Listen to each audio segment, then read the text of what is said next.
1000 ans de schisme, pourquoi l'Église orthodoxe refuse toujours les excuses du pape? Le grand schisme d'Orient en 1054 est l'un des moments les plus sombres de l'histoire du christianisme, marquant la séparation entre l'Église catholique romaine et l'Église orthodoxe orientale. Bien que cet événement ait officiellement eu lieu au XIe siècle, ses causes remontent à plusieurs siècles auparavant, en raison des différences culturelles, politiques et théologiques entre l'Orient et l'Occident. L'Église d'Orient, dont le siège était à Constantinople, était fortement influencée par l'empereur byzantin et était progressivement devenue un instrument du pouvoir impérial. Pendant ce temps, l'Église d'Occident, sous la direction du pape à Rome, cherchait le soutien des rois francs et des empereurs du Saint-Empire romain germanique. Cette opposition dans l'organisation et la gouvernance a engendré des conflits irréconciliables. L'une des principales causes de la division était la rivalité pour le pouvoir entre le patriarche de Constantinople et le pape de Rome. Un exemple frappant de ces tensions fut le conflit entre le patriarche Ignace et Photius au IXe siècle. Ignace, fils d'un empereur byzantin, fut déposé pour des raisons politiques et remplacé par Photius, un érudit influent à la cour impériale. Cette situation entraîna l'intervention du pape Nicolas Ier, exacerbant encore les tensions. Plus tard, après la mort d'Ignace et le retour de Photius au pouvoir, les conflits persistèrent, notamment avec l'ingérence croissante des empereurs byzantins. L'Église de Constantinople tomba progressivement sous le contrôle du pouvoir oriental, tandis que le pape de Rome consolidait son autorité avec le soutien des souverains occidentaux. La division ne se limitait pas à la politique, mais découlait également de différences liturgiques et doctrinales. L'un des points de discorde majeurs était l'utilisation du pain azime dans l'Eucharistie par l'Église latine, tandis que l'Église d'Orient utilisait uniquement du pain levé. Cette divergence amena le patriarche Michel Cérulaire de Constantinople à considérer les catholiques latins comme des hérétiques. Un autre différend théologique important concernait la question du filioque. Cette expression, signifiant « et du Fils », fut ajoutée au credo par l'Église d'Espagne au VIe siècle et adoptée plus largement en Occident. Cette modification provoqua une controverse, car l'Église d'Orient estimait qu'un changement aussi fondamental d'un dogme nécessitait l'accord de l'ensemble de l'Église. Les tensions entre l'Orient et l'Occident atteignirent leur apogée en 1054, lorsque le patriarche Michel Cérulaire ferma toutes les églises latines de Constantinople en réponse à la prise de contrôle des églises orthodoxes grecques en Sicile par Rome. Cette action poussa le pape Léon IX à envoyer le cardinal Humbert pour résoudre le conflit. Cependant, au lieu de parvenir à une solution pacifique, la rencontre entre les deux parties échoua. Le cardinal Humbert, représentant du pape, déposa une bulle d'excommunication contre le patriarche Cérulaire sur l'autel de la basilique Sainte-Sophie le 16 juillet 1054. En réponse, le patriarche Cérulaire excommunia à son tour la délégation romaine. Cet événement marqua officiellement la rupture entre l'Église catholique romaine et l'Église orthodoxe orientale. Plus d'un millénaire s'est écoulé depuis le grand schisme de 1054. Mais les fractures entre l'Église catholique romaine et l'Église orthodoxe orientale restent présentes.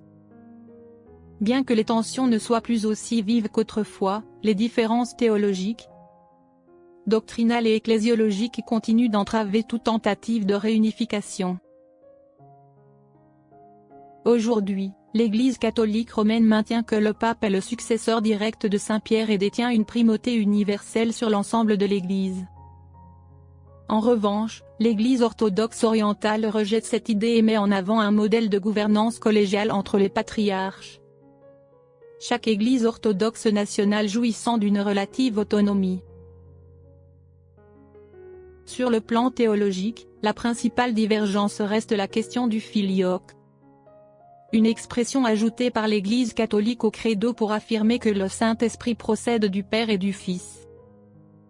En revanche, l'Église orthodoxe reste fidèle à la version originale du Credo de Nicée de 325, qui proclame que le Saint-Esprit procède du Père.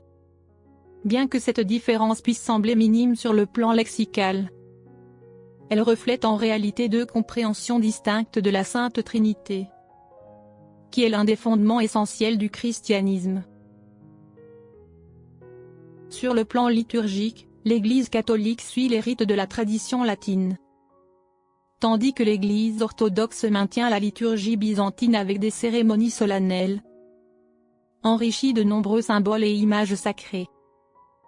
Ces différences ne sont pas seulement doctrinales, mais elles ont également un impact profond sur la culture religieuse de chaque tradition.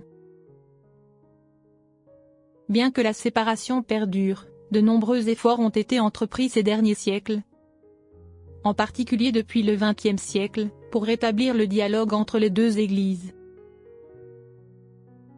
Concile Vatican II, 1962-1965, ce concile a marqué un tournant majeur en promouvant le dialogue œcuménique avec les autres églises chrétiennes, y compris l'Église orthodoxe. Il a mis l'accent sur le respect mutuel et la réconciliation. L'événement de 1965, un autre jalon important a été posé le 7 décembre 1965. Lorsque le pape Paul VI et le patriarche Athénagora Ier de Constantinople ont officiellement levé les excommunications mutuelles de 1054, dans un geste symbolisant leur volonté de réconciliation. Les rencontres entre les dirigeants religieux. Ces dernières décennies, plusieurs papes ont rencontré des patriarches orthodoxes pour favoriser le dialogue. En 2001, le pape Jean-Paul II a visité la Grèce et a présenté des excuses publiques pour les actes passés de l'Église catholique à l'égard de l'Église orthodoxe. En 2016, le pape François et le patriarche Cyril de l'Église orthodoxe russe se sont rencontrés à Cuba, une première depuis le Grand Schisme. Malgré ces avancées, de nombreux défis empêchent encore une pleine réconciliation entre les deux églises. La question de l'autorité du pape. Le principal point de désaccord demeure la primauté du pape. L'Église orthodoxe refuse d'accepter l'autorité suprême du pape sur toute l'Église. Une question structurelle qui reste difficile à concilier. Les divisions internes de l'orthodoxie. L'Église orthodoxe elle-même est marquée par des tensions internes, notamment entre le patriarcat de Moscou et le patriarcat de Constantinople. Ces conflits compliquent encore le dialogue avec l'Église catholique. Les influences politiques. Certains différends entre les deux églises ne sont pas seulement théologiques, mais aussi politiques. Par exemple, le conflit entre la Russie et l'Ukraine a aggravé les tensions entre l'Église catholique et l'Église orthodoxe russe. Malgré ces différences persistantes, la tendance générale est à une coopération accrue entre les deux églises, notamment dans les domaines éthiques et sociaux. Aujourd'hui, de nombreux prêtres et fidèles catholiques et orthodoxes sont plus ouverts au dialogue et à la collaboration, en particulier pour défendre les valeurs chrétiennes face aux défis du monde moderne. Le Grand Schisme de 1054 a laissé une empreinte indélébile sur l'histoire du christianisme et de la civilisation occidentale et orientale.